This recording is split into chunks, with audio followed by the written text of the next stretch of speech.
Hello everyone, আসসালামু আলাইকুম। Hafizul blog YouTube চ্যানেলের পক্ষ থেকে আপনাদেরকে জানাই স্বাগতম। সো গাইস, আজকের ভিডিওটি খুব ইন্টারেস্টিং। আজকের ভিডিওতে আমি দেখাবো আমার যে স্ট্রাইকার 125 বাইকটি আছে, এই বাইকটির টাঙ্কিটা আর কি পরিষ্কার করব। দেন টাঙ্কির ভেতরে অনেক ময়লা জমছে। সো আজকের ভিডিওতে আপনারা জানতে পারবেন যে বাইকের টাঙ্কি কিভাবে বাসায় আপনারা খুব সহজে পরিষ্কার করবেন, আর বাইকের টাঙ্কি পরিষ্কার করার পরে আপনারা সেখান থেকে কি কি ধরনের সুবিধা পাবেন। তাছাড়া আরও জানতে পারবেন এই বাইকের টাঙ্কি আপনারা কি দিয়ে আর কি ওয়াশ করবেন বাসায়। তো সম্পূর্ণ ইনফরমেশান থাকছে এই ভিডিওতে। তো ভিডিওটি না টেনে সম্পূর্ণ ভিডিওটি দেখবেন। তো চলেন ভিডিওটি দেরি না করে শুরু করা যাক।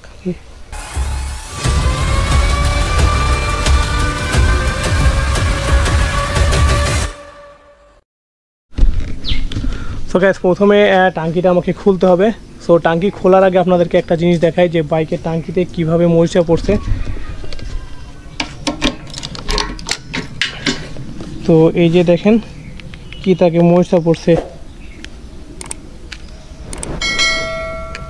তো এই যে সাইডগুলোতে মরিচা পড়ছে, কিন্তু এই যে ভেতরে কিন্তু অনেক সুন্দর আছে, কিন্তু এই সাইডগুলো মরিচা, মানে এই যে এই সাইড আছে, এই সাইডগুলো মরিচা। তো এখন ফার্স্টে হচ্ছে আমার যে বাইকের টাঙ্কিটা আছে এটা কি খুলে নিব। এটা যত সম্ভব হচ্ছে 12 নম্বর নাট দিয়ে খোলা যায়। তো এখানে একটাই শুধু নাট আছে। হ্যাঁ, খোলা শেষ। এই যে টাঙ্কি দেখেন পুরোটা আর কি এখন আলগা হয়ে গেছে এখান থেকে। এখন হচ্ছে টাঙ্কিটা আমি হালকা করে এই দিকে টান দিয়ে আর কি চাড়বো। তো ভেতরে একটা তার আছে, এই যে এটা আর কি সুন্দর করে চাপ দিয়ে খুলে দিব। হ্যাঁ, এখন এখান থেকে টাঙ্কিটা আর কি বাস, এই তো। আর এই যে টাঙ্কি, এখন টাঙ্কির ভেতরে হচ্ছে কিছু পরিমাণে তেল আছে, সেই তেলটা আর কি বাইর করে নিব। তো এখন তেল বাইর করার জন্য আমার এই তেলের যে চাবিটা আছে এটা আর কি হচ্ছে পুরাটা খুলবো এখান থেকে।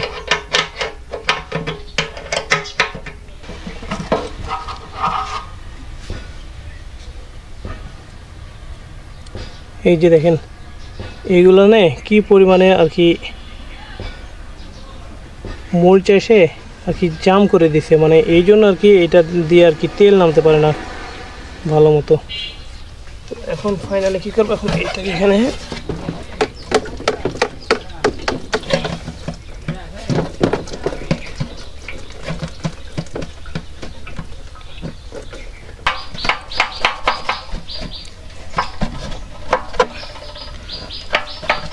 এতগুলো ময়লা ছিল এই টাঙ্কিতে, তাছাড়া আরও ভেতরে আছে। তো এখন সেইগুলো বাইর করার জন্য আর কি আমি কি করি সেগুলো আপনারা দেখতে থাকেন।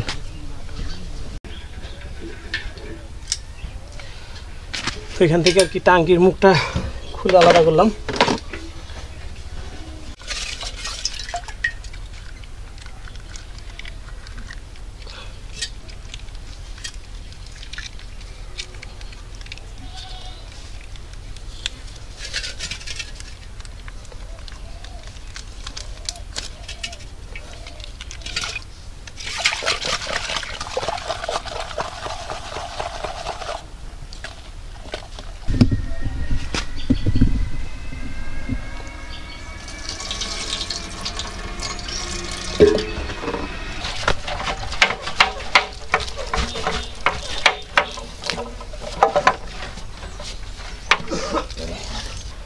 তো এখন আমার ভেতরে অলরেডি ওয়াশ করা শেষ।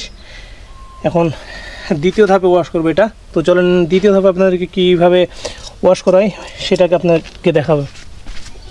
আর দ্বিতীয় ধাপের ওয়াশটা হচ্ছে মানে মোটরের পানি দিয়ে ওয়াশ। তো এখন এটা নিয়ে যাই, মোটরের যে পানিটা আছে এই পানিটা আর কি মুখ দিয়ে দিলে দেখা যাচ্ছে যে নিচের যেই মানে তেল চাবির যেই সুইচটা আছে ওই সুইচের নিচ দিয়ে আর কি পানিটা নেমে গেলে দেখা যাচ্ছে যত মরিচা আছে ভেতরে আলগা হয়ে, মানে যেগুলো আলগা হয়ে আছে বা ময়লা আছে সবগুলো আর কি তলে বের হয়ে যাবে। তো ওইভাবে টাঙ্কিটা ওয়াশ করার পরে এইভাবে রেখে দিব আর কি 5-7 মিনিট এভাবে রাখবো। রাখার পরে পানিটা যখন শুকিয়ে যাবে তখন এইটার আবার ভেতরে তেল দিয়ে আর কি ঝাঁকি দেওয়ার পরে সেই তেলটা আবার কি বের করে ফেলে দেব। সেই তেলটাই রেখে দিব যাতে ওই তেলটা দিয়ে আবার এটা আর কি ওয়াশ করা যায়। এটা শেষ।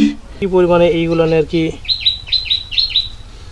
এই যে কী পরিমাণে ময়লা আর কি, তেলটাতেই ওয়াশ করে নেব।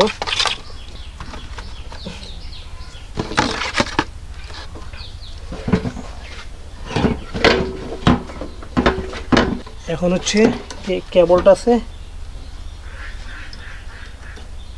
বাস কেবলটাও লাগাই দিলাম।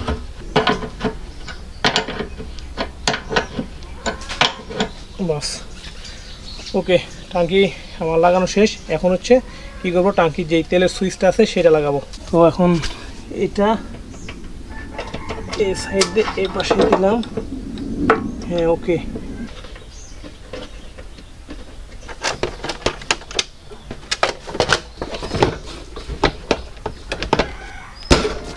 সো আপনারা এইভাবে বাসায় টাঙ্কি ওয়াশ করতে পারবেন। সো টাঙ্কি ওয়াশ করার ফলে আপনাদের কি হবে, অনেক সময় কিন্তু আপনাদের চলতি অবস্থাতে বাইকের স্টার্ট বন্ধ হয়ে যায়, আর প্রচুর পরিমাণে ময়লা থাকায় মানে সেটা মানে জাম হয়ে থাকে, মানে ওইটা দিয়ে তেল আর কি যেতে চায় না, মানে বাইকের যেই কার্বোরেটর সেখানে আর কি তেল যায় না। লাস্টে দেখা যাচ্ছে যে রাস্তার মাঝখানে স্টার্ট বন্ধ হয়ে যায়, দেখা যাচ্ছে আপনি জরুরি কোথাও যাবেন, অনেক জোরে যাইতেছেন, তো সেক্ষেত্রে কিন্তু আপনার যে পরিমাণে বাইক টানতেছেন ওই পরিমাণ আর কি ফুয়েল আর কি ও সরবরাহ করতে পারতেছে না। সো এইসব নানা ধরনের সমস্যা হয়। তো ফাইনালি আজকের ভিডিওটি এ পর্যন্তই। তো ভিডিওটি যারা ফেসবুক থেকে দেখছেন তারা অবশ্যই আমার পেজটিকে ফলো করে রাখবেন, আর যারা ইউটিউব থেকে দেখছেন তারা অবশ্যই সাবস্ক্রাইব করে পাশে থাকা বেল আইকনটা অন করে দেবেন। আর ভিডিওটি যদি ভালো লেগে থাকে তাহলে অবশ্যই একটা লাইক এবং কমেন্ট করবেন। দেখা হবে আপনাদের সাথে পরবর্তী নেক্সট কোনো ভিডিওতে।